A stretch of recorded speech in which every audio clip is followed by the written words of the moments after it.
വയനാട് സുഗന്ധഗിരി മരമുറി കേസിൽ 6 പ്രതികളെയും വനം വകുപ്പ് അറസ്റ്റ് ചെയ്തു.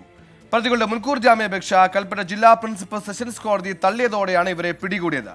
മരം കയറ്റാൻ ഉപയോഗിച്ച് ക്രെയിന്റെ ഉടമ ഉൾപ്പെടെ 3 പേർ ഇന്ന് പുലർച്ചെ അറസ്റ്റ് ചെയ്തിരുന്നു. 24 ആണ് അനധികൃത മരം മുറിക്കൽ വാർത്ത പുറത്തു കൊണ്ടുവന്നത്.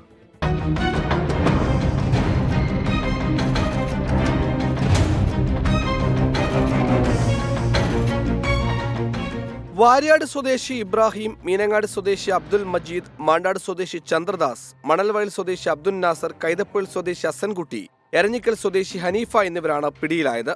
ഇവരുടെ മുൻകൂർ ജാമ്യാപേക്ഷ കൽപ്പറ്റ കോടതി ഇന്ന് തള്ളിയിരുന്നു. റിസർവ് വനത്തിലാണ് മരം മുറിക്കൽ നടന്നതെന്ന പ്രോസിക്യൂഷന്റെ വാദം കോടതി അംഗീകരിച്ചു. പ്രതികൾക്ക് മുൻകൂർ ജാമ്യം നൽകിയാൽ തെളിവ് നശിപ്പിക്കാനുള്ള സാധ്യതയുണ്ടെന്നും പ്രോസിക്യൂഷന് വേണ്ടി ജയപ്രമോദ് വാദിച്ചു. ഇത് അംഗീകരിച്ചാണ് കോടതി മുൻകൂർ ജാമ്യാപേക്ഷ തള്ളിയത്.